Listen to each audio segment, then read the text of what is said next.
that's here. I wish you a wonderfully good afternoon.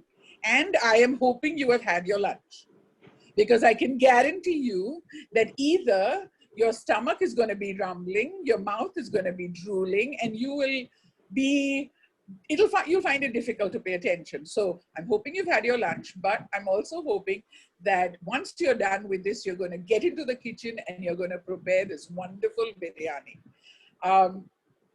I want to welcome our chef Meher. I am so proud and privileged to say that you are one of ours. I welcome you and I thank you for making sure that this webinar is possible, and for all the hard work that it takes to make sure that it is curated beautifully and executed beautifully. Thank you very much. Welcome, Meher ma'am. Thank you, ma'am.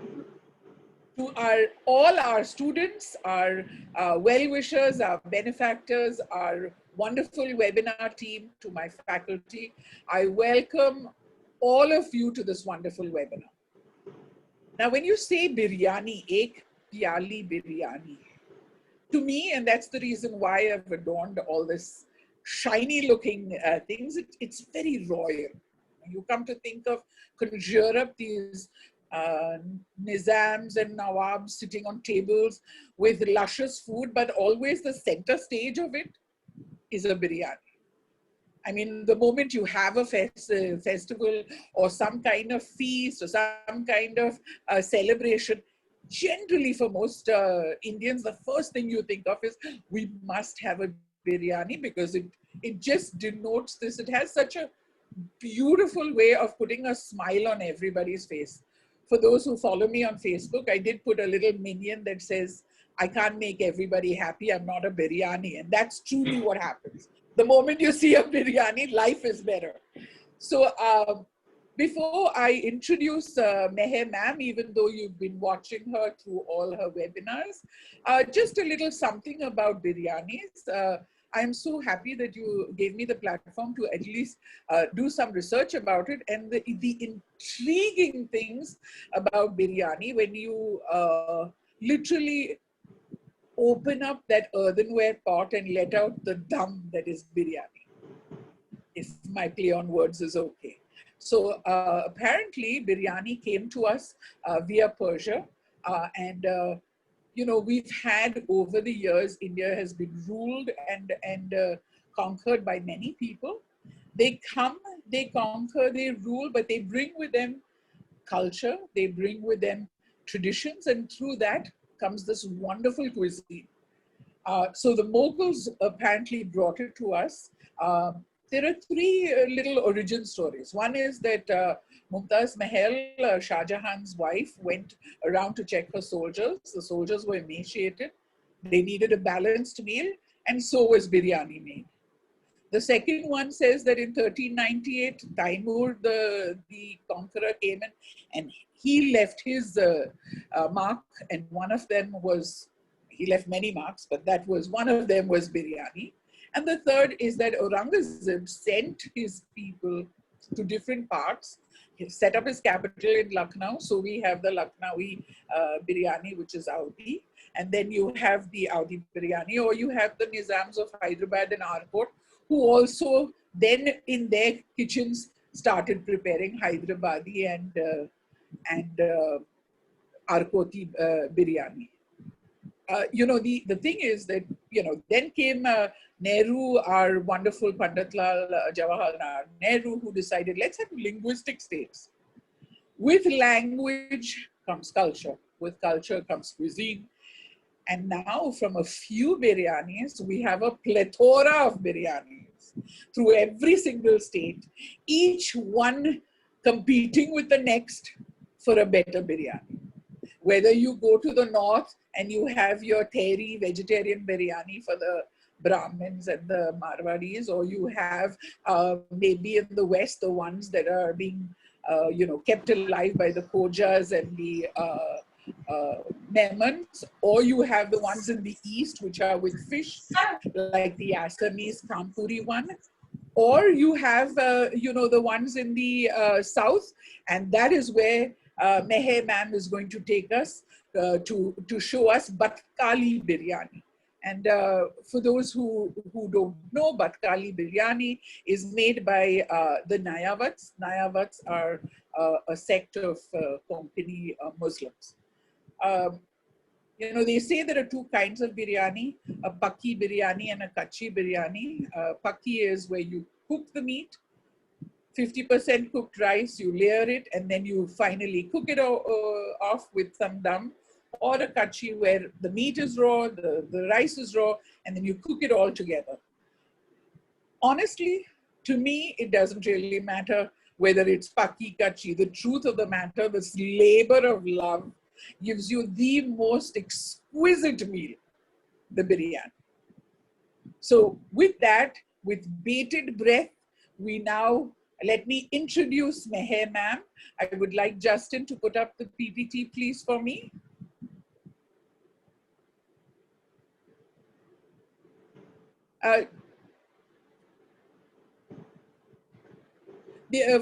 For all of you, just so that you know that Meher ma'am has been a friend of mine for, I think now close to 30 years. We are showing our age. I'm showing mine. Meher ma'am isn't. So she started off her training at the Taj Group of Hotels, then went as the head chef to RTI, from where she then joined us in Sophia's. And in Sophia's was there for 22.5 years. That's totally commendable, ma'am. 10 of which as the head of department, bringing about tremendous change in that college. I had taught for a brief stint before I left for the United States. And when I came back, I was astounded at the way the college had changed. And I know it is all due to you. You then opened up this absolutely fabulous venture of your own called India Harvest. I am so sorry that I never got to taste, but I had great reviews. The thing is, I have tasted Meher ma'am's food when I was, we were both in our 20s and we were teaching at Sophia's. So I was already sold on her food and knew that it was fabulous. After the venture, she decided to take on a couple of consultancies where she consulted for the Hyatt Group on a restaurant for Parsi and Mumbai food, and then moved to Bangalore. There, she single-handedly ran the food bank for 8 years. And not an easy task, definitely with all the red tape and with all the work that it entails. And hard work was facilitated in 2019 when she was chosen. Out of 33 countries, 5 women were chosen to be facilitated. And Meher ma'am, congratulations. That is a big kudos. Ma'am returned to Bombay in September, and I made sure that I went out with her the very next day, and so fortunate that she immediately joined Don Bosco. And since then, we have had her push the benchmark of our department even higher.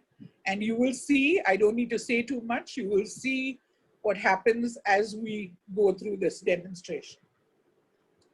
Welcome, Meher ma'am, and thank you so much. Thank you, ma'am. Thank you. For all of you, yes, who have been following us on this journey, Don Bosco College of Hospitality Studies has one very important benchmark. Our benchmark and our mission and our outcome is that we groom these youngsters to be phenomenal human beings and to be phenomenal hoteliers. And so with that, this is one of the avenues that we are working really hard on. So the webinars, because we are online, and this is the best way to reach all of you. So with that, Meher ma'am, before you start your demonstration, there are some questions which are on everyone's mind. Okay, so the first question, of course, is, as we were discussing before it even started, really what is the difference between a pulao and biryani? Okay, thank you. Let me first say thank you very much. Welcome to everybody who joined on this webinar today. I am deeply honored. Yes, I love, like everybody else, I also love eating biryanis. And one thing that adds on to is that I love cooking. And I love cooking the biryani. It's absolutely one of my favorite, dishes to cook up. I'm making the bhatkali, which is an old family recipe of mine. I learned this very, very early.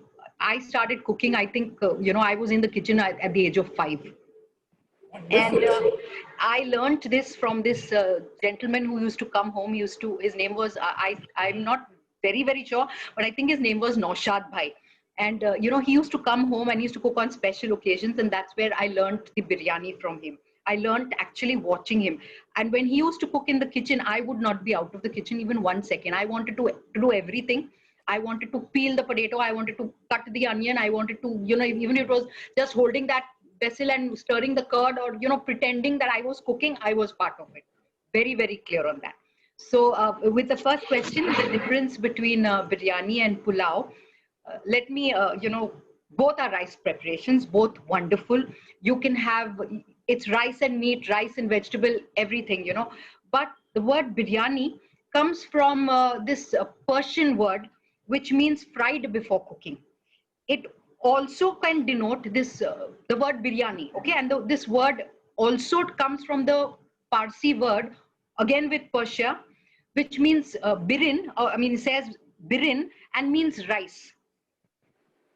Pulao, on the other hand, can be credited to the Turkish pilaf.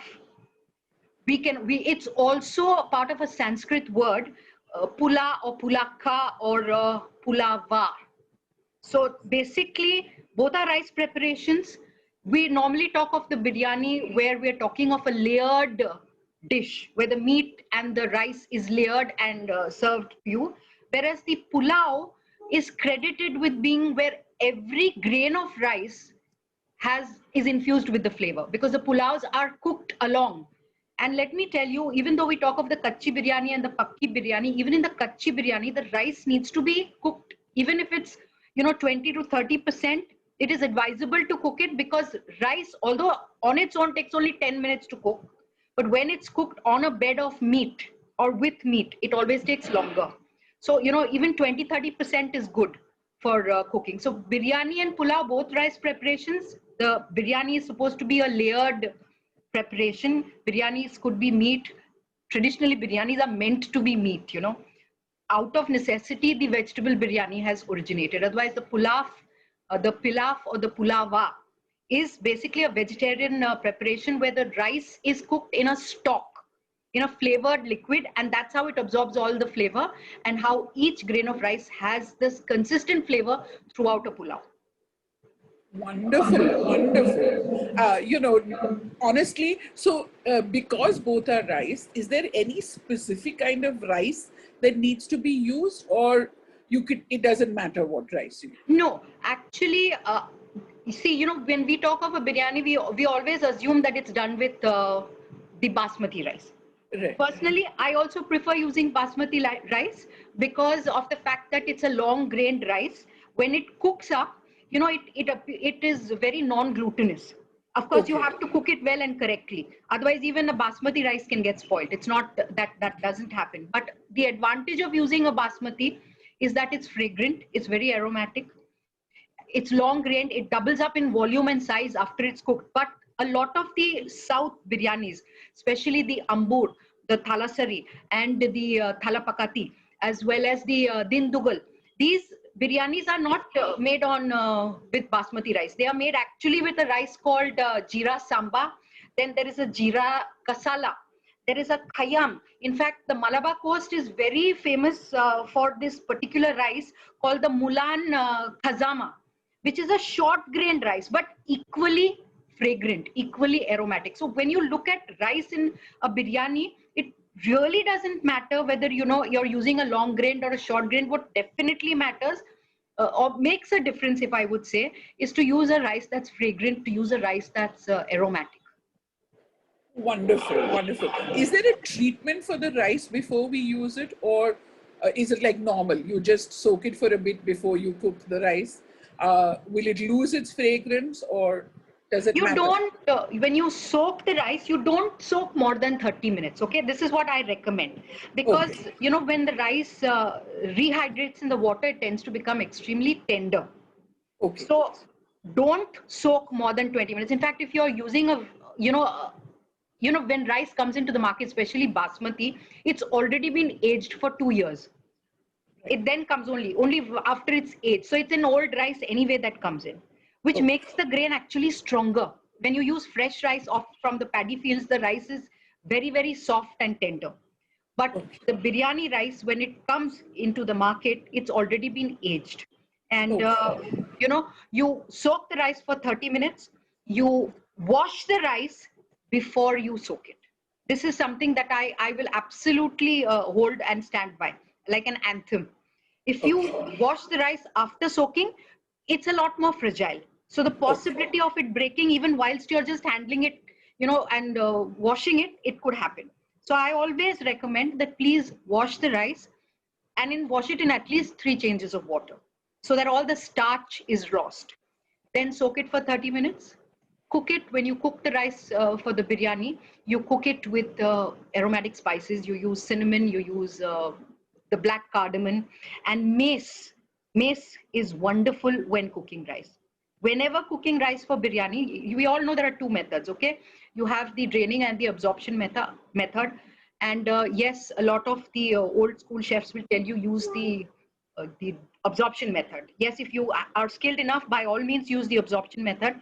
I choose to use the draining method because I want my rice to be only 70% cooked.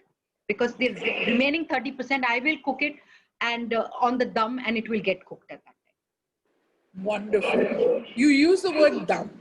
Yes, ma'am. Please explain to everybody what does it mean and what is the easiest way of doing it if you are doing it at home.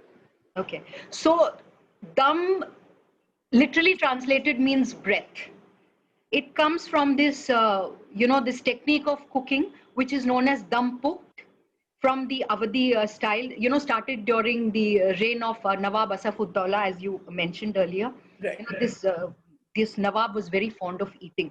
And when he was he was also considered a very benevolent ruler. So the dum cook style of cooking actually evolved out of this famine relief, actually, because what he did was he wanted to feed his people. There was a famine in the 1700s. He wanted to feed the people, so he started constructing the bara, Imam Bara, in Lucknow, and that's actually where the dampuk started. These the workers who used to cook the food, because he used to pay them in food, so they would cook it for several hours in the daytime. The women folk would put it up in these clay ovens called bukharis, and the food would get steamed and cooked. It would take almost 5-6 hours for this steaming to happen. So what is happening in dum is the steam. What you're doing is you're taking a vessel, you're putting your meat and your rice inside it, and you're sealing it. When you seal it, the steam that is generated within is trapped, and the vapor actually has to pass through the meat, then pass through the rice and come right to the top layer of the rice. As a result, the flavors that emanate are simply brilliant. So dum cooked or dum cooking is where you choke the breath. Actually, you're holding the breath or you're holding the steam within, and thereby allowing that flavor to grow. Okay, wonderful. Uh, do you have any, I mean, we got the tips for the barista. Now, are there any other tips while you're making a biryani or for getting people to overcome their fear? Because it's for the the person who is not interested in cooking or who is got that slight fear. What are the things that we can that can overcome this, and the tips to make it a lot accessible? Yes, ma'am. So the first thing I would tell you is that, don't be afraid. Because, okay, so if it goes wrong, it goes wrong. You've always got another chance. It's not the end of the world. So long as you don't burn your place down, you're good enough as far as I'm concerned. And when you experiment, it's when you're going to be able to learn. And all of us who've learned to be good chefs or good cooks, we are first cooks, first and foremost cooks. It's Right. because we've made the effort to learn. we've got a lot of patience. We've grown and developed that skill. So my advice would be, please learn. If it was just a question of opening a recipe book, anyone can do that. But unless you practice it out and you learn from somebody who can show it to you, it's advisable. So my tip first and foremost is cook with your heart, cook with lots of love. Use good quality ingredients, so more than half your work is already done. Use rice when you're preparing for the biryani. The rice that you're using, see that it's a fragrant rice, something that won't become starchy. And to also prevent that, make sure that you soak your rice. Before you soak your rice, it's very essential to wash your rice. Wash your rice at least 3-4 times. Soak it for 30 minutes. And big advice, especially for those who are beginning, please use the draining method, where you boil your water, and rice for biryani needs to be boiled with aromatic spices. Okay, cinnamon, cloves, black cardamom, mace, boil it all together. And once your water is boiling, place your soaked rice into that water and cook it only 70%. Drain it off and shock the rice. Shock it as in absolutely instantly allow it to cool. So you've halted the cooking process completely. Use of brishta in a biryani is important. Use of saffron is very important, because saffron not only gives you the color, but also gives you a beautiful flavor. You do that, you have to do dum. Like I've explained in the previous one, dum, you put it in your vessel, you put it on the fire, keep it at a high flame initially, and then lower the flame slightly and let that steam generate within the sealed vessel. Okay, whatever vessel you use, whether you want to use an earthenware pot, or you wish to use an aluminium, or you wish to use stainless steel, just make sure that the bottom of the vessel is thick gauged, so that you can prevent the thing from sticking. Very important. The bottom not only has to be thick gauged, but like I will show you right now when I'm going to demonstrate, I will put a small layer of ghee at the base. And that is a big important thing in helping. It doesn't prevent the sticking, but at least it will help. When you put your rice inside and you layer it with your meat and your rice, whatever it is, when you finish it with brishta, and you also finish it with a little bit of water sprinkled on the surface, as well as again put a little bit of ghee on the rice, because this makes your rice really moist and juicy. During that steaming up, whilst there is steam being generated, it's also causing the meat, the rice to sort of become more and more tender, become cooked, and fall apart. Literally, it should be that good. But you want that grain to look whole. So add the ghee, because if you make a biryani and you don't use ghee, then, I have nothing to say. I mean, you of course can make it with oil, you can make it with whatever you want, but biryani and ghee go together. Absolutely. Wonderful. Like I said in the beginning, there are a whole gamut, plethora of biryanis. But I would ask you, can you highlight some of the ones that most chefs need to know, most budding chefs need to know? A few basic ones that should be in there. They should know all of them, at least know of them before they keep trying them. Absolutely. And for that, I have, along with the Don Bosco team, made a small PPT of a couple of slides. I'll request Chef Melroy to please share the PPT, and I'll explain it, because I've got some pictures that I'd like you to see. Yes, ma'am. Thank you.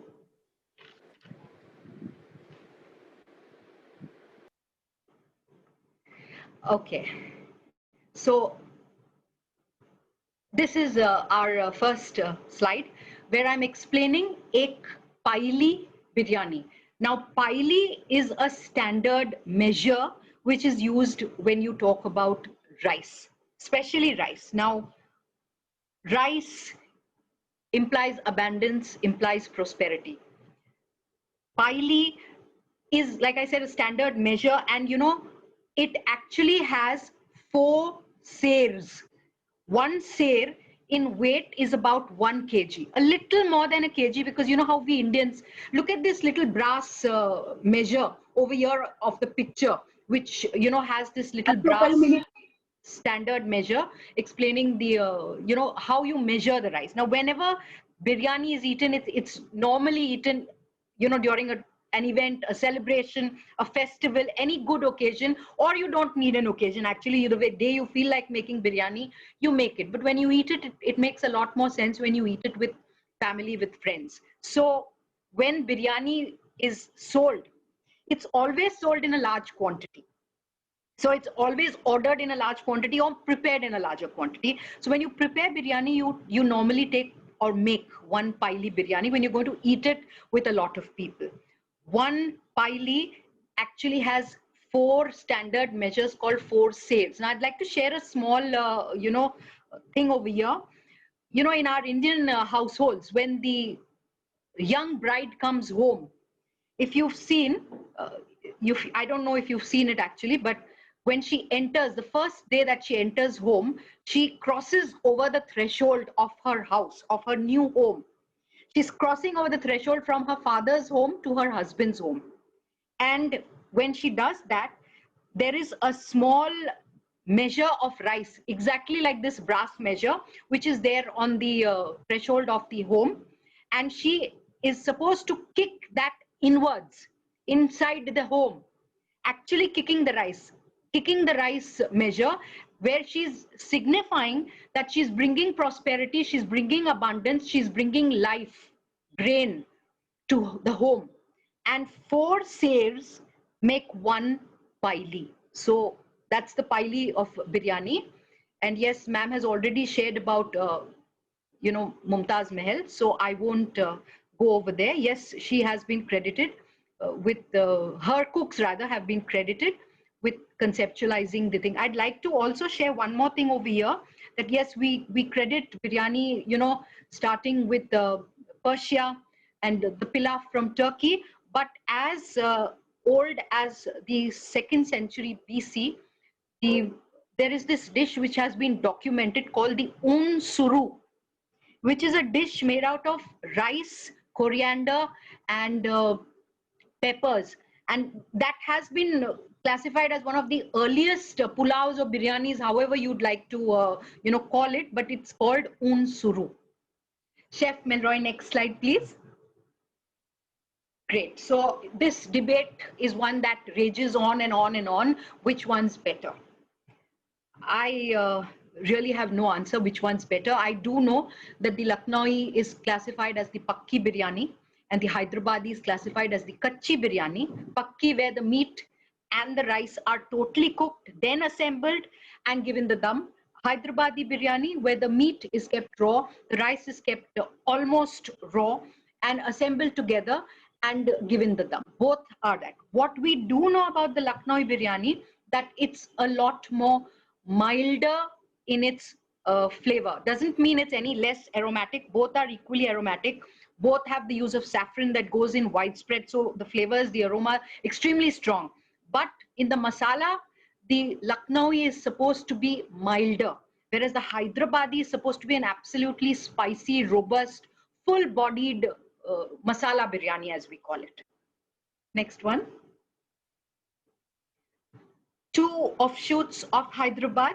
One is the Doodh Ki Biryani, the other is the seafood biryani. Now, Doodh Ki Biryani also has a lot of this Hyderabadi overtones, where the meat and the rice is actually cooked with milk. It's a savory biryani, but cooked with milk. So as you can see, the color also of the biryani, the flavors are very subtle, extremely aromatic, very, very rich in taste. Use of, ghee, use of milk, use of dairy products, cream, all that is very widely used, but a much more lighter biryani. Whereas the seafood biryani, also from Hyderabad, uses fish, prawns, even squid at times gets used in making of the seafood biryani. Next slide, please. Okay, so these 3 biryanis which I have chosen to highlight from the south, what is different about these biryanis, the Ambur, the Thalassery and the Kozhikode, is yes, equally strong, equally fragrant, equally aromatic, but the rice that gets used whilst making this is a shorter grained rice. The Ambur biryani uses the Siraga rice. The Thalassery, it uses a Jeera Kasala rice, and the Kozhikode uses a rice called the Kohima or the Khaima rice. All beautiful, all come out with the premise of making the biryani affordable to everybody, to the common man. So the koi kode is different in the sense it's also known as the Malabar biryani, made with meat, chicken, or fish, ideally done with beef or buff as we know it today. But in koi kode, the meat is first fried and then the biryani is made. Okay, next slide, please. Kanpur, and yes, it's Kam, not Kanpur. Kanpur, Tahiri, and Mutanjan, three other biryanis, very popular in our country. The Kanpur biryani is one, which, as you can see, the first one, in the blue handi, that is a biryani made with chicken and vegetables, almost cooked in a pulao style, where it's cooked in a stock and allowed to, cook with the vegetables, so the flavor is absolutely awesome. Now, the tahiri, which is a hardcore vegetarian biryani, okay? It came about with the necessity to have something that was equally strong for vegetarians. So instead of meat in the tahiri, what gets replaced? The meat gets replaced with potatoes. So in the tahiri, you have ideally a vegetable tahiri, very famous in, Kashmir, UP, Lucknow. But you do also have the mutton tahiri that is available and made, but it's a much more lighter spiced biryani. Then you have the mutanjan. The mutanjan, now what's unusual about the mutanjan is this is one biryani made with meat, absolutely a non-vegetarian lamb biryani, mutton or goat meat, but it's made with equal proportion of sugar and rice. So the biryani, although it's not classified as a dessert, please note it's not classified as a dessert, but it's sweet. It's made with meat and it's very popular, I believe, in the north, especially in Kashmir. Since I'm talking about Kashmir and the Kashmiri biryani, which is equally very famous, Kashmir also has, this preparation called the modur biryani, which is making of a mutanjan, but without the meat. So you have the sugar, you have the dry fruits, you have everything, and the rice is prepared exactly like you were doing a biryani, but having no meat, whereas the mutanjan definitely has meat.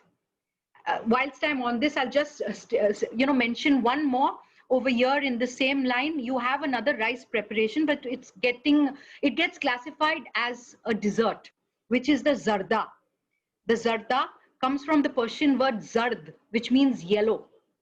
And zarda is made with sugar, basmati rice, dry fruits, and water, milk combination. And it's a sweet, where every grain of rice needs to be separate, just like you were making a rice preparation, not like a kheer.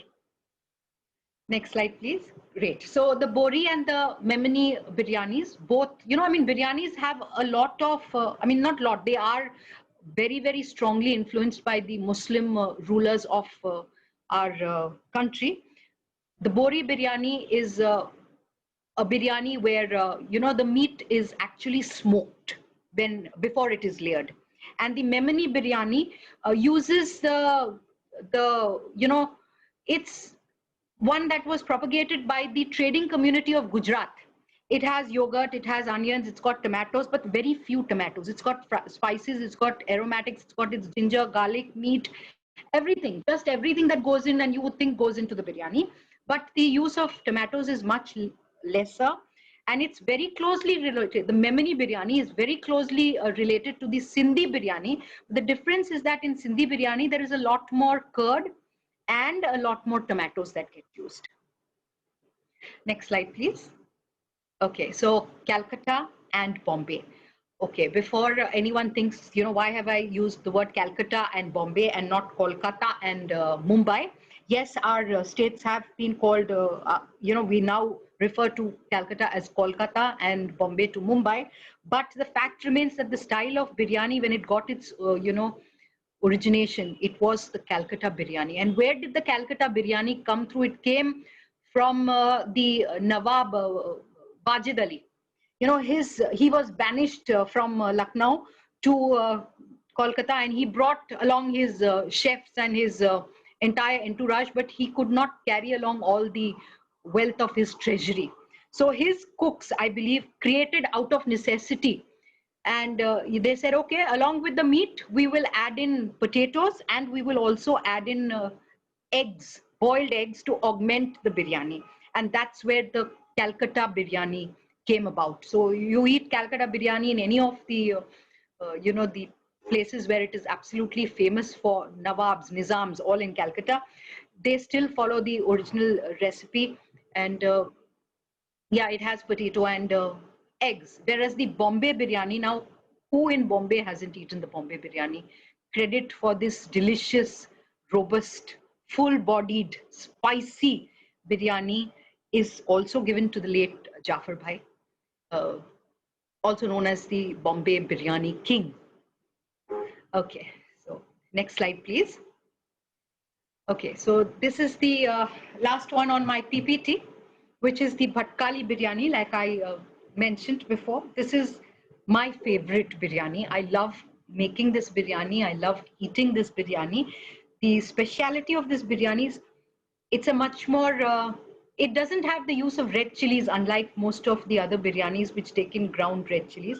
And I choose to make it with basmati rice. I was shown this recipe by this cook who used to come home and used to cook, you know, on special occasions at our home. In fact, I would credit this completely to this cook of mine from Bhatkal. From, you know, Bhatkal is a small town in Karnataka. This cook used to be from there. He used to come on these special occasions, and he taught my mother. In fact, today, if I were to talk about the Bhatkali biryani and whatever I've learned, I give full credit to my mother, because she's an ace expert, and so is my sister. Now, this is a recipe that, you know, literally has become like one of our heirloom recipes. And what I'm going to ask Melroy to, you know, share the next slide, which is the recipe. Please take a snapshot of this, you know, the recipe. All those who require it, yes, we will be uploading the PPT on, I mean, uploading the entire webinar on Facebook. You can take it from there as well. But if you need to, just do it right now. Very simply, you know, it's made with mutton and rice, onions, a lot of onions, okay, saffron. And the onions, what I do is I use half to make my brishta, and I use half whilst cooking the cooking the meat. And when I fry the onions, I fry it with 20 green chilies. I take the really nice small green chilies, which are spicy, because, you know, that is the flavor profile that comes through with this biryani. So I fry the onions with the green chilies. I add the meat pieces in. I have made one change today. What I have done is, instead of taking small pieces of lamb, I have used one ran, which is a shoulder or the leg piece of the goat. I'm actually doing it with that. I've cooked it this morning, and because I was using the entire leg, I needed to cook it in advance. I couldn't, because it took me 3 hours this morning to actually prepare this shoulder. It's ready, and I'm going to show onwards from here, where we're going to assemble, and I'm also going to, you know, explain nuances. I'll take any questions. I'm going to share a recipe of the raita, which was shown to me by Naushad Bhai, and which goes very well with this particular biryani. I'm going to also show you how to take out a biryani from the handi when you're serving it. I have seen in my experience a lot of people, when they unmold the biryani from the, you know, the vessel in which it is being given the dum, they tend to mix it up, and that's you're losing the purpose of the layering then, according to me. So okay, I'm going to now you know, give me 2 minutes, guys. I'm going to set my table up. And Ma'am Annabelle, please hold the fort just for 2 minutes till I set my table and start with the biryani. Absolutely. Thank you, Meher ma'am, for that wonderful. It's amazing the wealth of knowledge that you have of it. It's not just the passion for cooking. That is one thing that is absolutely necessary. But to be able to, you know, balance that with a whole lot of knowledge that kind of takes your cooking to the next level. To everyone that is watching, I would just like to go over all those tips that Meher ma'am has beautifully told us. First is, when you're making the biryani, first approach it with no fear. Ma'am says that everyone can make it. You just need to have that passion, that drive, a little bit of patience, and a whole lot of love. And I can guarantee you, with all of that, you will be able to make this. Second tip that ma'am gave us was that use good ingredients. If you use good ingredients, half your battle is won. When you're choosing your rice, choose a fragrant, long-grained rice. Make sure that you wash it thrice. Then you can soak it, if you would like, for not more than 30 minutes. Drain it and then make your rice. But while you are cooking your rice, the draining method, you put cinnamon, bay leaf, cardamom, and mace, and maybe whatever other herbs that you would like to enhance the fragrance of the rice. While you are making it, make sure that you put a lot of ghee at the bottom of the layering handi when you're finally putting your rice, your meat, and all your barishta and the nuts and the saffron. Make sure that your container is a thick bottomed container. If otherwise you are going to burn the bottom layer of it. And when you're doing the dum, make sure that the fire is on low so that the steam can build up in this entire layered process. Ma'am said it was important to use good saffron, important to make sure that the barista is beautifully done. For those who did not join us at the, when ma'am and me were having a conversation about it, she said these were the tips to make the wonderful fried onions. First, slice them beautifully, put a little bit of salt, let it rest for about 10 minutes. All the water will come out of it. Then squeeze it between your palms. When you put it into the oil, make sure that it is separate. Each sliver of onion is separate. Then when you're frying it, when it's golden brown, take it out immediately and put it on a huge colander, but do not press the onions. If you press the onions tend to become limp. And once that is done, you can then place it on a sheet of maybe a kitchen towel or a paper so that any excess oil comes out of it. Making of barishta is extremely important, not only to your biryani, but you can use it versatile. It's very versatile. You can use it in burgers, in sandwiches, on top of maybe an ograte on a bake. So learning how to make that is extremely important. When you are approaching making a biryani, just remember that it's not something that can be done in a matter of minutes. It is truly a labor of love. Right from the choosing of the type of meat to the marinating, making sure that it's the perfect rice, making sure that you take your time to do each and every step. And I think we have Meher ma'am ready, all set and ready to get us going. They are all waiting for you, ma'am. So back to you. I'm looking wonderful with your Don Bosco apron. I love it. Yes, Awesome. absolutely. Wonderful. Absolutely. All you, we're waiting in bated breath. Okay. So I'll quickly introduce my table to you. Okay. Yes. So here I have the biryani lamb, which I have braised this morning, and Beautiful. Yeah, it's come out really well. I can actually smell it, and it's yum. That's all I can say. How lucky is your family? Yes, this is the onions, which That I is have beautifully fried, done. as you can see, fried to a lovely caramelized brown. Fried also this morning already. here I have the rice, which is my basmati rice. Beautifully done. Yeah, and like I said, please handle rice as less as possible so that you don't break it. I've got some beautiful Irani saffron which I have with me. I have, lightly, whenever using saffron, you need to roast it. Roast it for like a couple of seconds, maybe 15-20 seconds on a very low flame so that it crushes very easily, and then you immerse that in warm milk. I use warm milk, but you could use water.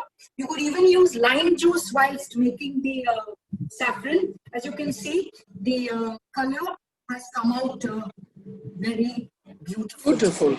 Yeah. Then not to forget, I've got my ghee, which I'm going to use. I've got some mint, some water. I've got chopped mint and coriander, which I'm going to use whilst doing my biryani. Okay, so now the first thing that I'm going to do to the meat is I'm going to do one more technique.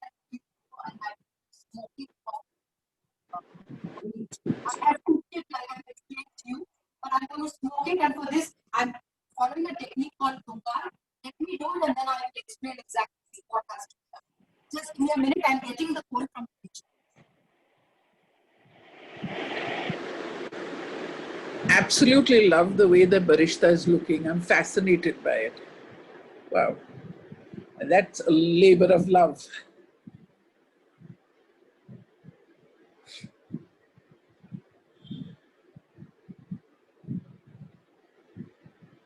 Okay, that's the coal. I'm just taking this vessel, small little katori, and placing it in my handi with the coal. What I'm going to do, I'm taking a little bit of ghee. Now you have two ways of doing it. You can, just take ghee, or you can put some kind of spice on that coal, and then you can put the ghee on that so that the coal and the spice also heats up and emanates this smoky flavor into the meat. This is going to take not more than 5 minutes for the smoke up and what I'm going to do, I'm going to specifically do the dum. I'm going to so I have an induction stove over here, which I am cooking after a long time. I've got tawa with a little bit of water for me to sort of control the heat even further.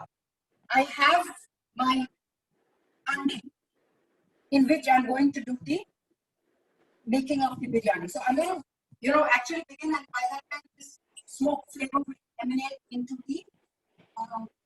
Ma'am, few questions before you start. One is someone's asking if there's a specific kind of rice brand that you would suggest.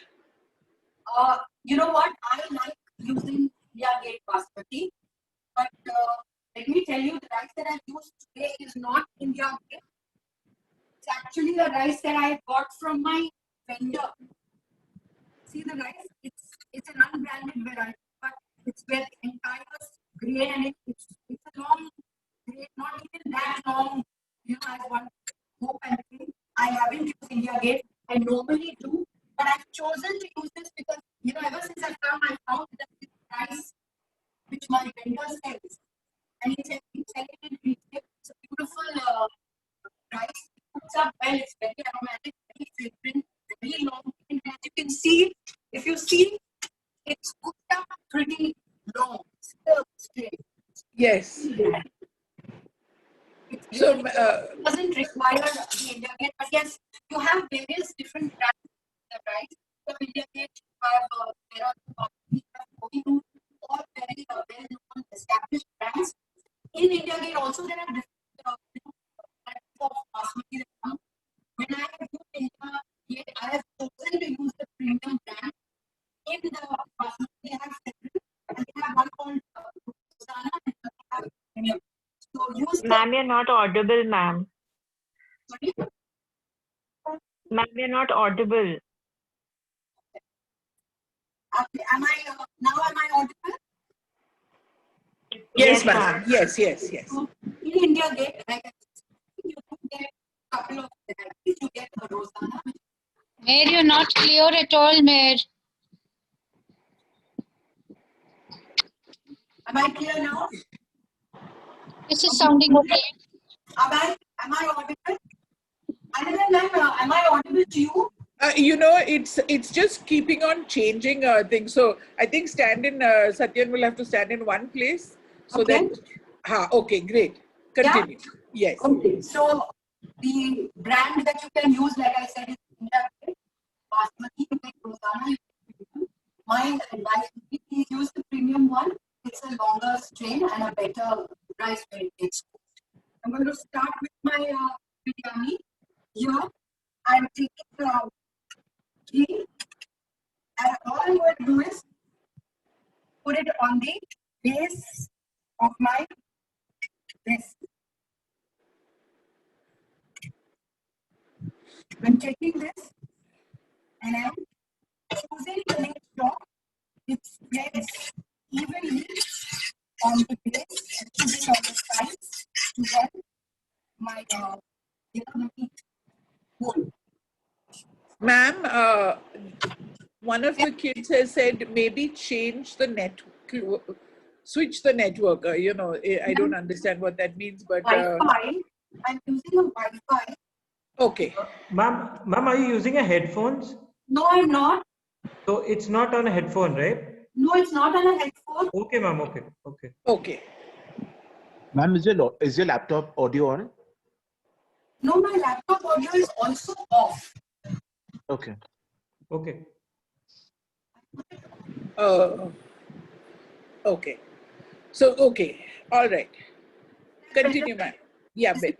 Okay, so I've learned one technique of how to prevent the meat from sticking completely at the base. What I do is I take these slices of tomato and I place it at the base of the utensil.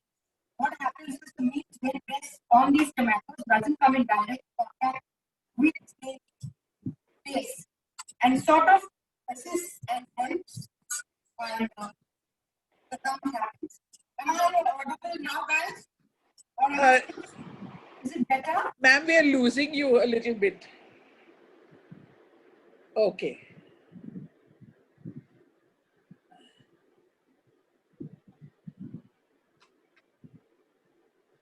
Okay. So, Okay. is it visible? Can you see what I've done? Yes, yes, ma'am. That's fine. So, guys, I'm really sorry about this network issue, but if you can just see what I'm doing and we'll take it from here. I've, lined the vessel with tomatoes and Okay. I'm going to just, keep it here because I want to show you something that I'm going to do with the rice. Here I have rice which I have cooked and I don't like, touching the rice. I prefer using a fork so that, I keep the grains as cold as possible. Now, in the Bhatkali biryani that I follow, I have a garam masala which I make. Now, this garam masala, if you can see the color, it's much more lighter. This masala is only for the rice. This is a combination of cardamom and mace. I've boiled my rice with spices, but this rice, I'm also to this rice, I'm adding these spices into it, and I'm just going to gently mix it so that I don't touch the rice. You can see I'm just mixing the rice as best as I can. My colander is a little small, so I need to just use the fork, but as gently as possible without breaking the grain of rice at all. Ma'am, the garam masala, you said cardamom and mace. Is there a ratio for them Yes, and I have shared it in the recipe. in the recipe? Yes, absolutely. Cardamom, mace, and nutmeg. So one more item: cardamom, mace, and nutmeg. 3 items that you put. And in the recipe, I've given that. Okay, lovely. Okay, so that's the rice. Now I'm going to start the layering. Here I've got my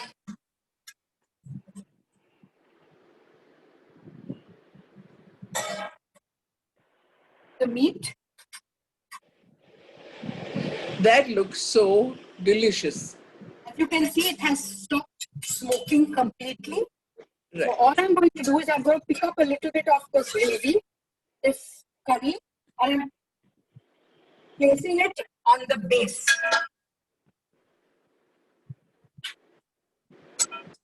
I'm taking this meat, and whilst I have braised it, this is the entire leg of lamb. I've taken a leg, almost 900 grams, and in the cooking, it seems to have dislodged itself because the meat has cooked beautifully tender. So here I'm putting the meat and the masala into the base of my handi.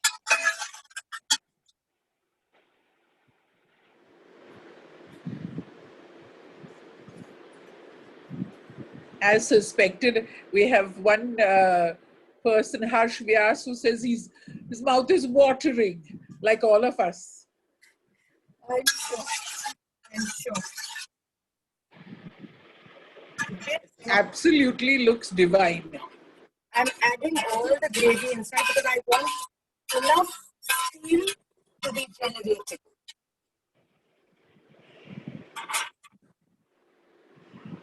Okay.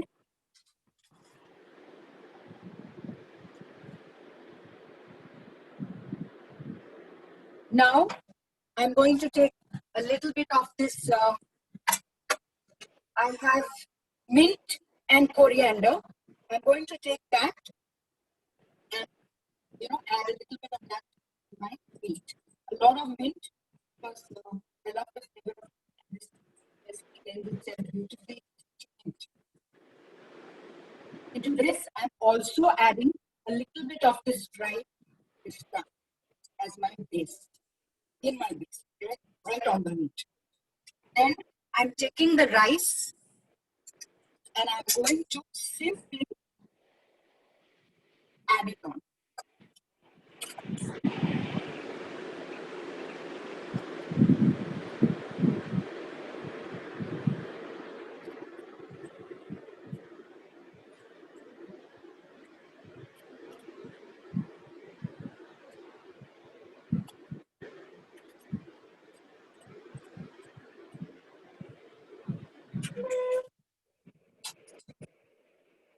Now I'm taking the saffron and I'm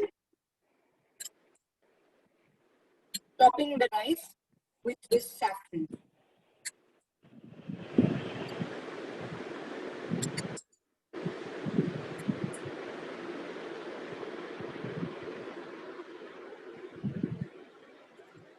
Like I said, I've used processed saffron, which I have lightly, roasted it. Just a little bit I've roasted it and then I've added it to warmed milk.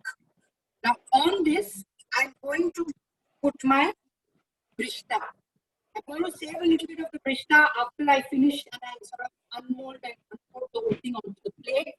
But like in our home, brishta is never enough. No matter how much you put, we always want a little more.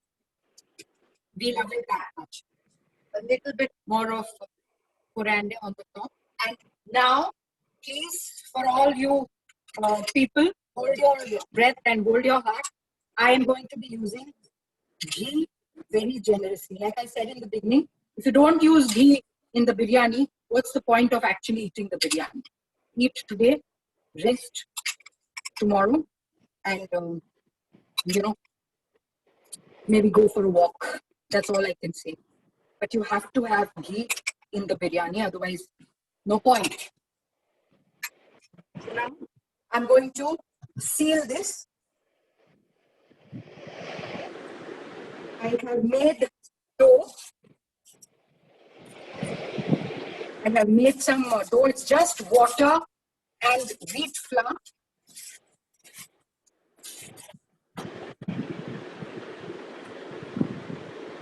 just plain water and wheat flour. You can see it's not very firm, not very soft. I'm taking that and I'm going to simply roll it out.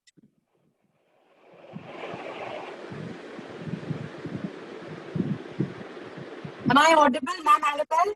Yes, yes, beautifully, beautifully. Okay, great. So here I roll it out as evenly as I possibly can. And what I'm going to do is on the lid of the handi, I am simply on the rim of the lid, on the rim of the handi, not the lid. I'm just placing this and I'm putting it tight so that it works. A little more is what I require. So I'm taking it again. Ma'am, is there any specific ghee that you use, or does it matter?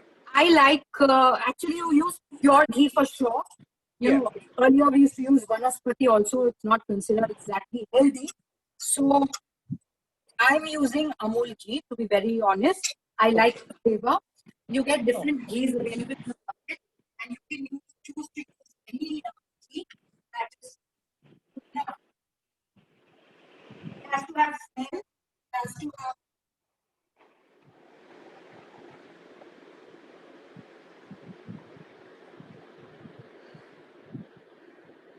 So while you were making sure that enough of ghee was put, we had one of our participants who said, please don't worry, ghee is good for the joints. absolutely.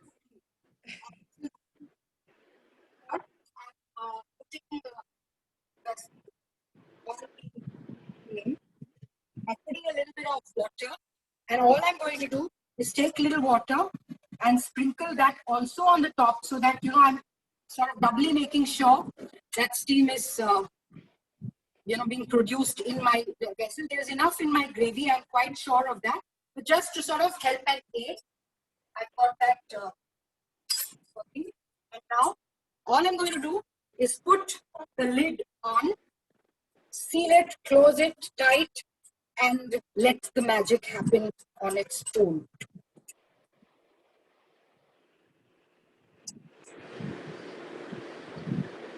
That just looks fabulous.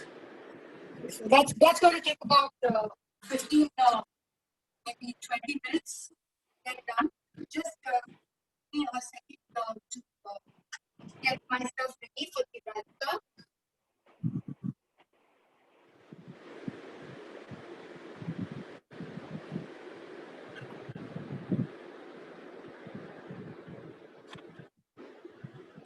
Here I have some curd, and to this I'm going to add a very important share, a very important ingredient.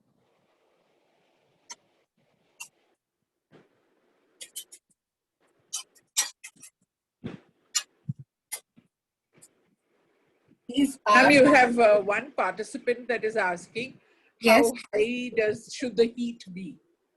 The heat initially needs to be high.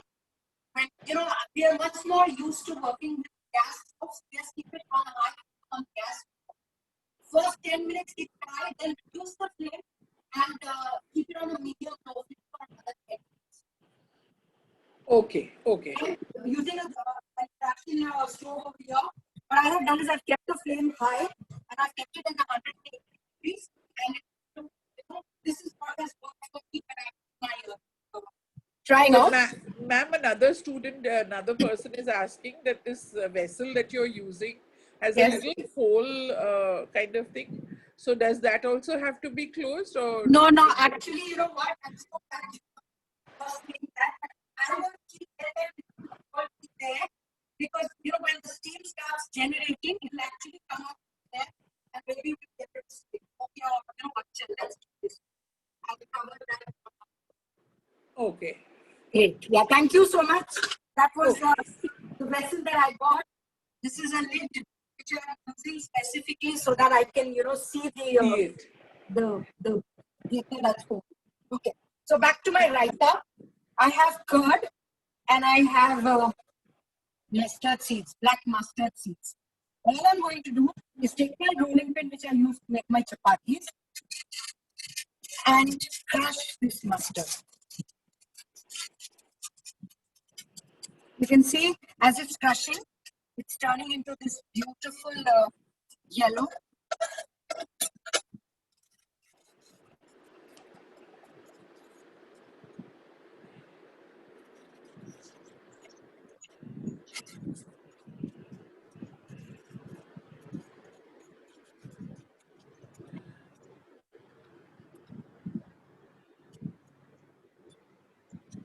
One of the students was asking why you're putting the dough on the heat. That is to create the dum, right, ma'am? That's right. That's right. Just to seal the rib, to seal it. You don't have to do it. You have a tight fitting lid and you put a weight on that lid. Equally works good at home. Okay. Traditionally, when you put down, you always go with this dough at the side. So I've chosen to follow the same method. I do that whenever I'm making my biryani. You're just doubly ensuring that the steam remains trapped. All right. So, ma'am, another student is asking, is this mustard seeds, are these seeds soaked? Were they soaked? No, they're absolutely dry. I just took them from my masala box. I just took them. They're absolutely dry. You don't need to soak or anything. Just use it. Okay. Okay. I'm sorry to ask you one more question. You have 2 red masalas in your dabba. No, that's just because we tend to use a little bit more chili powder. So Oh, okay. we've got 2 of chili powder. One is dhania jeera. Okay. Okay, and the other is plain jeera. Okay. Turmeric, Haldi. jeera, and mustard seeds. I have, Lovely. 2 other masalas that are always there. They're not in this box. One is my sambar masala, which Okay. is my Parsi cooking. Okay. I make masala at home, so that's the sambar masala, and that's, I keep it in my fridge. And I make garam masala, which is kept in a very closed lid, tight box in my pantry cupboard. Okay. Thank you. Okay, so I have the curd. I'm just mixing the curd. How thick you want it depends on you. I can't hear you. Can't hear you. Just cream your curd thoroughly. Make it smooth. You want to add some water to just get the consistency a little better. You may do so. I need a little salt, so just give me a second. I'm getting my salt. Wonderful. Oh, the biryani looks dreamy.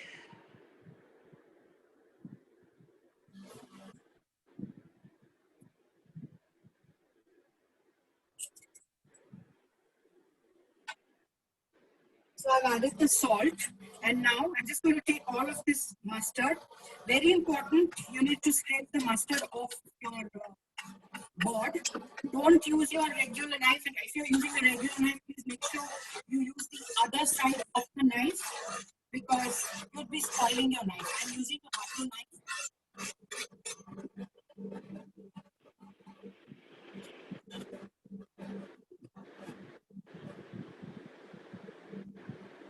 All I'm doing now is mixing all of this together. And there I have my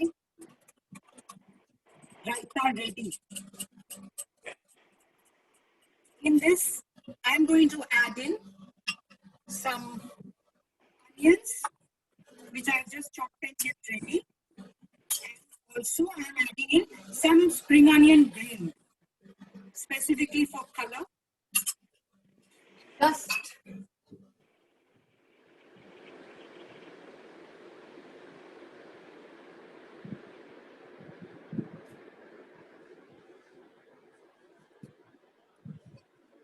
mixing all of this together thoroughly. And then a good raita, just fill it and eat it with your hot biryani. I'm going to put it in the bowl that I'm serving.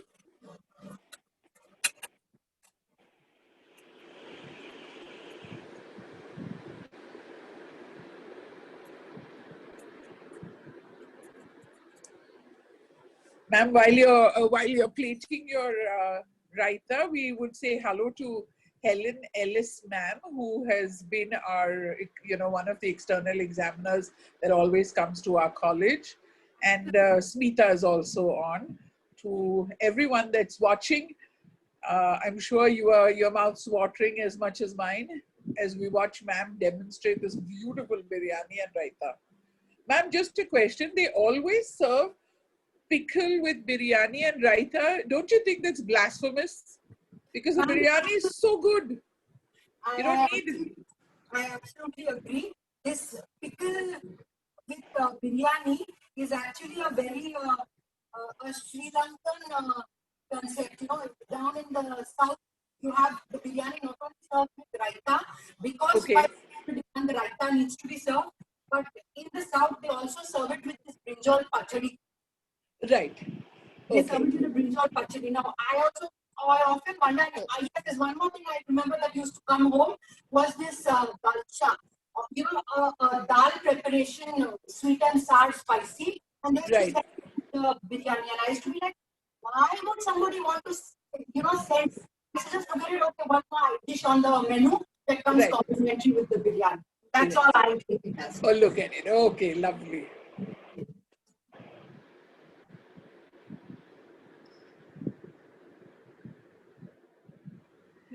Ma'am, there's a question. Can you use rock salt in the making of the raita? Of course you can. Wonderful. You can use rock salt, you can use pink salt, you can use black salt. Make your raitas as interesting as you want. Absolutely fine. I'm just going to show one thing. I'm taking, a pinch of chili powder, and I'm just going to garnish my raita. Normally, you have raitas that are always garnished with chili powder and a little bit of jeera. So I'm just taking this.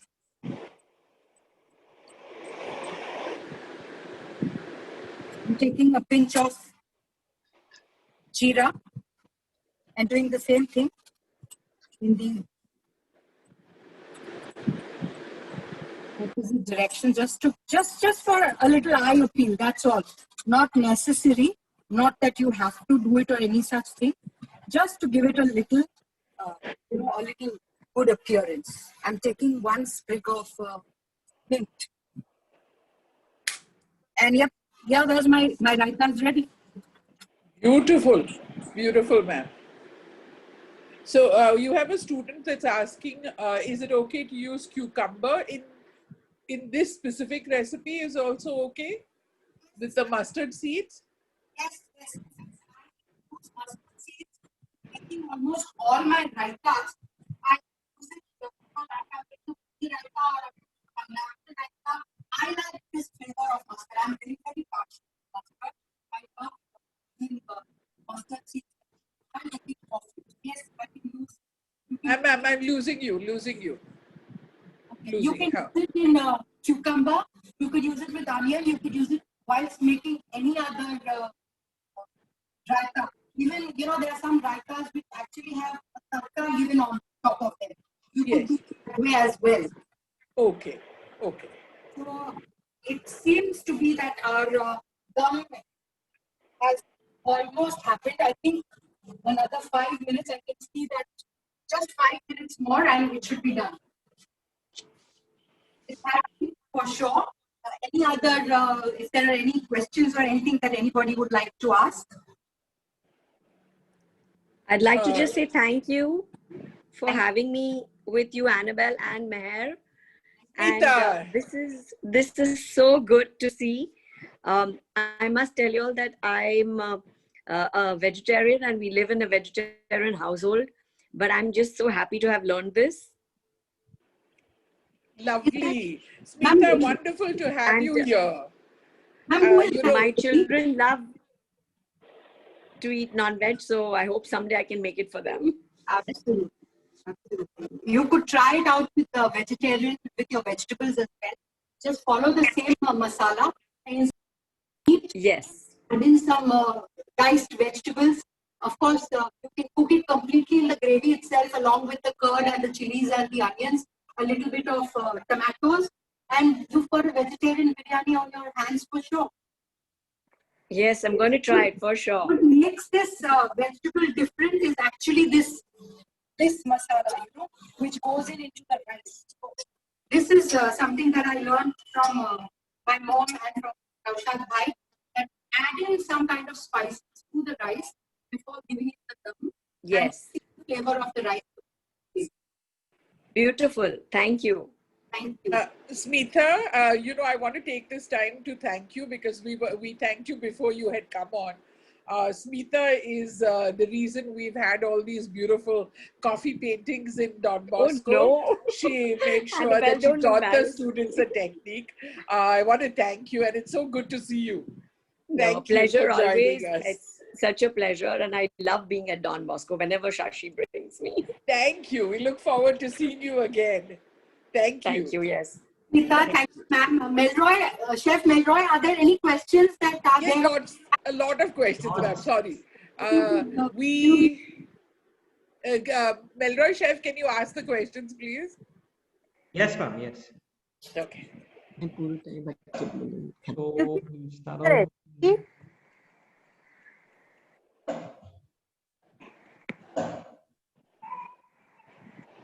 Ma'am. Yes. Ma'am, there's a question from Vivek Lobo. Okay. The question is, did you soak the mustard? No, I did not. No, I did not soak the mustard. I used plain, simple, dry mustard. Okay. Okay. My baby. Night first, mummy, Aspi's mummy. Yes. First time in my life, I came to know so many kinds of biryani and different types of rice. First time in my life, my God, it's amazing. Very, very lovely. Thank you so much, Madam Annabelle. Thank you so much, ma'am. Thank you for coming to the webinar. Good luck for the future. God bless you all. Thank you. Yes, Auntie. So, ma'am, there's a question. Yes. What is the ratio of the rice and meat you used? Yeah, that's a good question. You know, a lot of when we say we're ordering 1 kg biryani, we're actually getting 2 kgs of cooked biryani given to us, which indicates 1 kg of meat. So when you say I'm ordering 1 kg, you're actually talking only about the meat. Whenever you're using 1 kg of meat, you also require about a kg of rice. Now, there is a little debate on whether it's 1 kg raw rice or 1 kg cooked rice. But I know for a fact that when you cook rice, it doubles. So I always say if you're using 1 kg meat, please use 500 grams of raw rice, because when you boil that, it will double in volume and anyway turn to 1 kg. And that makes a better portion of meat and rice, rather than 1 kg raw and 1 kg raw rice and raw meat. Thank you, ma'am. Ma'am, is there any specific time given for the dum? Yes, anything from 15 to 20 minutes for a biryani of this size or this quantity of biryani. But dum, you know, depends on whether you're doing a dum for biryani or you could be doing a dum for meat and you're doing it completely from scratch, whereby the dum might be 35 minutes. There are recipes that have the dum happening overnight. For example, if you're making a nihari or you're making a halim, these handis are actually put on the stove early, or rather late in the night and ready in the morning for breakfast. 6 o'clock it's ready and you can start actually eating. So it goes from 15-20 minutes whilst you're doing a small quantity like this to even 6 hours if you're making a meat or a halim dish. Okay. Right, right. Ma'am, can you tell us in short, how did you cook your meat? Okay, so what I did was, I'm glad you asked me this question because I have used actually a combination of techniques. What I did was, if you remember in my earlier webinar which I had last week, and we were talking about types of marination and we spoke about brining the meat.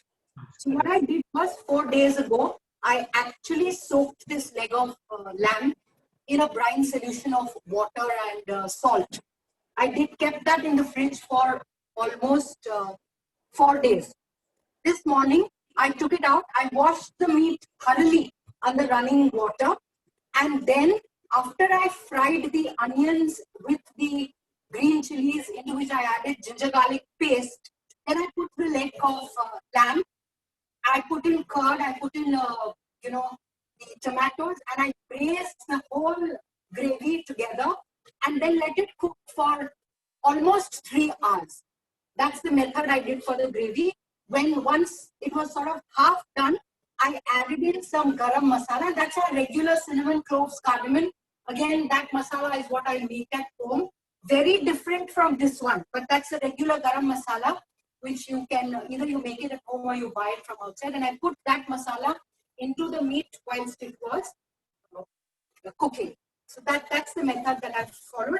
Rest everything I've shown you what I have done here. I made my brishta.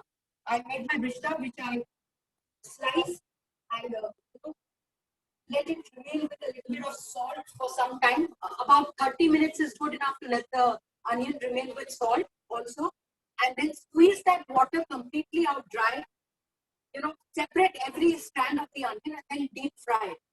One thing which I also mentioned earlier was, please remember, as long as heat is present, cooking takes place. So when you're frying the onion, you know that this is the color. I wanted it this color. So when I was frying the onion, I pay a very careful attention to see that nothing gets over, darkened from even one single strand getting over darkened. My attention always. I fried the onion. When I saw it going golden, I quickly removed it out of the oil into a strainer. When you put it in a strainer, don't press that strainer or press the onions in the strainer thinking I'm pressing the oil out. You're not, you're actually flattening the onion. It needs to look lifted, it needs to look whole, and it needs to look, what I say, alive. So that's as far as, the cooking. I can see now that, if you see, there is a lot of condensation happening, right? So when you that has helped me in the I'll just give it a couple of minutes more because I still feel that the dough outside, yes, it's already dried up, as you can see. It's absolutely dry, but a little bit more by putting a layer of tomatoes at the base. So I'm, going to just give it 5 minutes more for those flavors to emerge.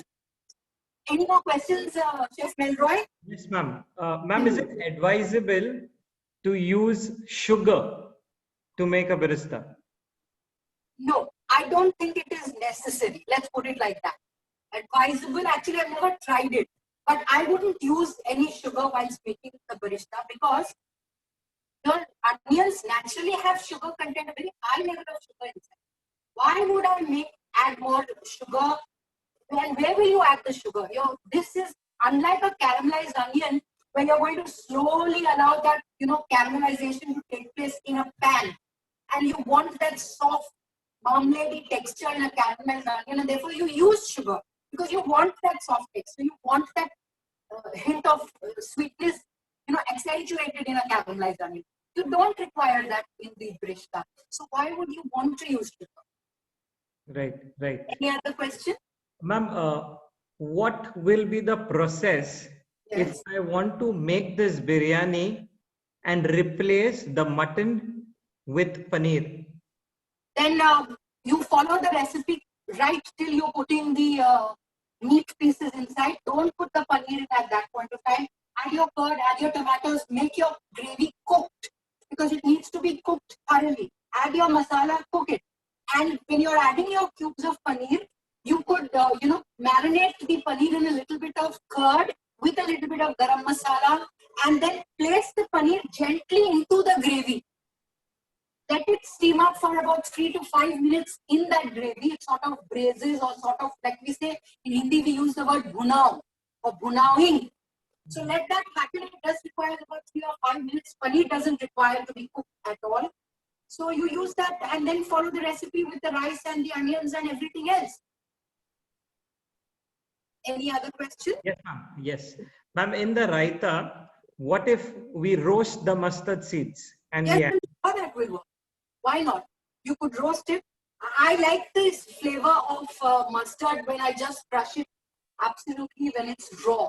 That's a flavor profile that I guess I'm used to, so I'm following it. But yes, I don't know. I should actually I'll try it out next time myself. I'll roast it, and I'm sure there'll be a slight hint of the flavor changing, but definitely for the better. Yes, thank you, ma'am. Thank you. Ma'am, while soaking mutton in salt and water, Yes. can we add sugar to it? Yes, you can. Just a small hint to maintain the sweetness of the meat. When I say sweetness of the meat, we're not talking of a jam and a jelly, but the natural sweetness of the meat. All meats have some amount of sweetness, quotient in fresh meat, especially in fresh meat. So you add in a little bit of sugar, yes, it will definitely help. It also helps in retaining color if you were to roast this meat.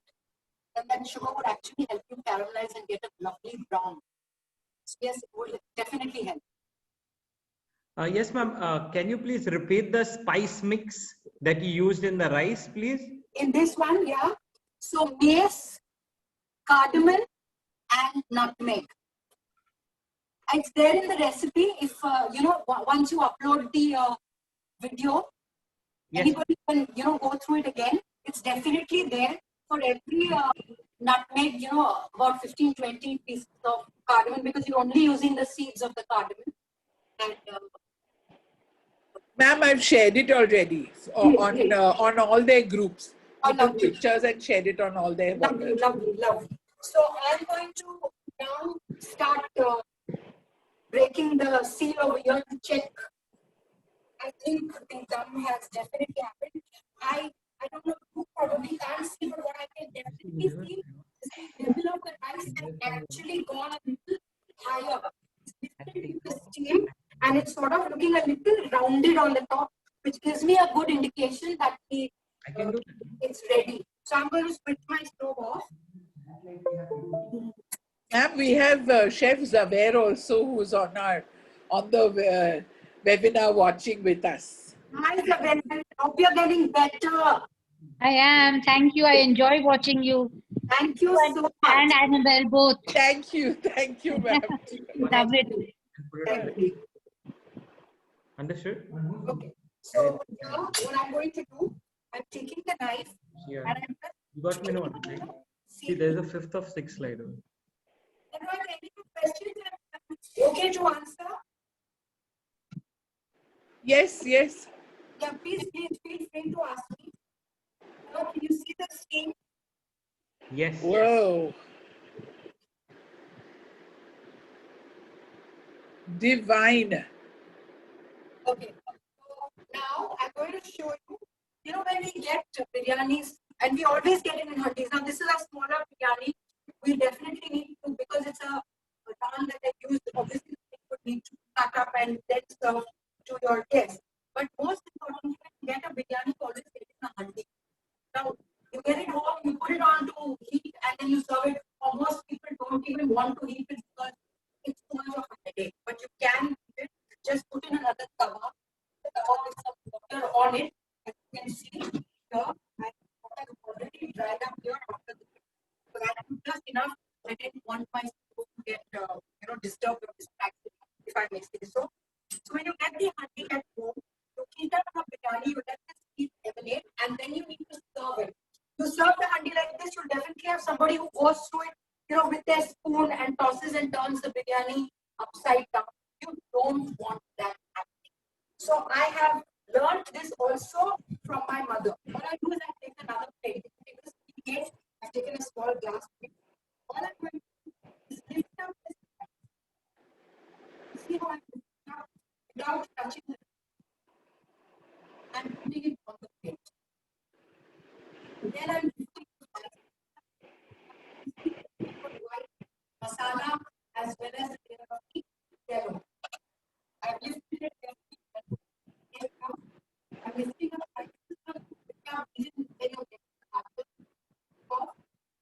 now I can see the meat. I ideally want to lift up the meat.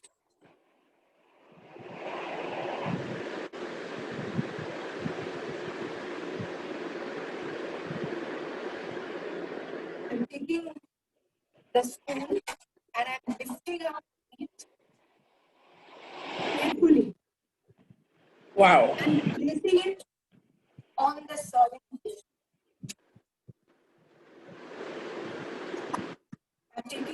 rice from the best, which is all the dishes masala.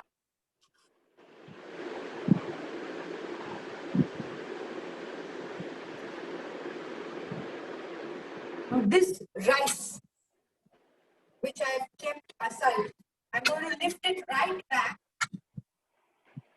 on this. What happens, it gives me appearance almost as if you've actually done the meat in this plate itself.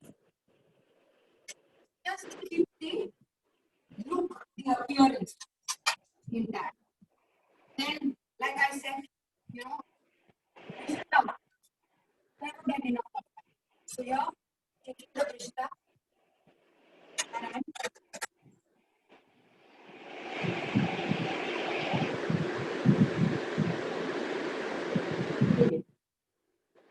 going to serve it up like we do in Iran, always with a bunch of mint leaves at the side.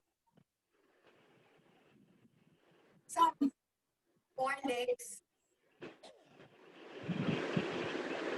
along with it. And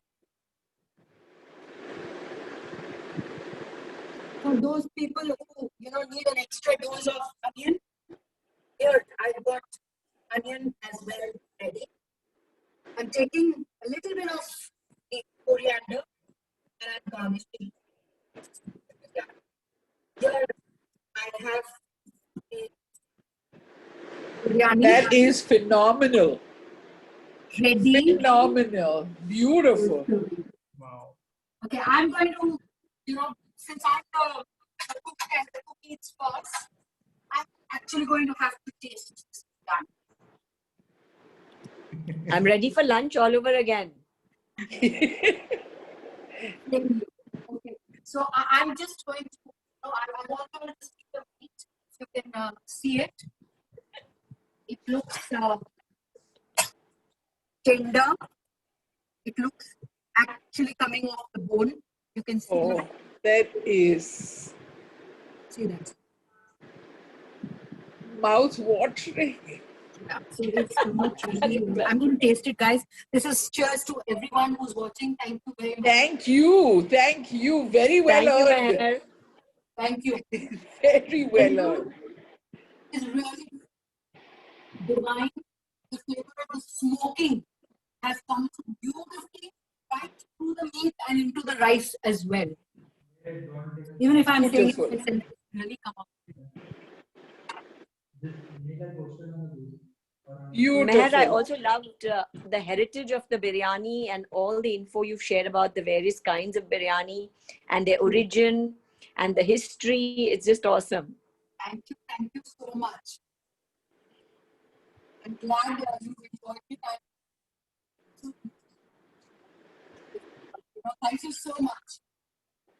Pleasure.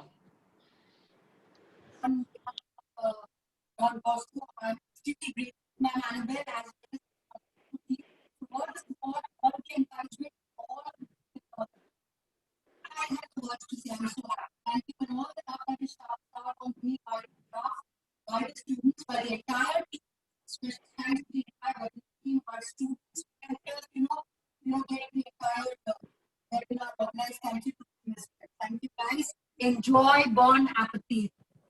Thank you very much. Ma'am, thank you. This was absolutely resplendent. It was beautiful. The entire, I can actually feel the love through the screen of it's a labor of absolute love. Thank you so much. On behalf of Don Bosco, the webinar team, Meher ma'am, thank you very, very, very much. And for everyone who has come and joined us today, we're very grateful. Very happy that the students have joined us, but also all our guests that have joined us today. Thank you very much, and we look forward to seeing you at the next webinar. Thank you, ma'am. At the next webinar on Saturday at 2:30. Thank you, Meher ma'am. Thank you. Delicious. Thank you. Thank you very much. Thank you. Bye, Annabelle. Thanks so Bye. much. Bye, Smita. Thank you. Thank you. Annabelle is Jeanette's sister. This see how it started. Oh, there's ending the PowerPoint.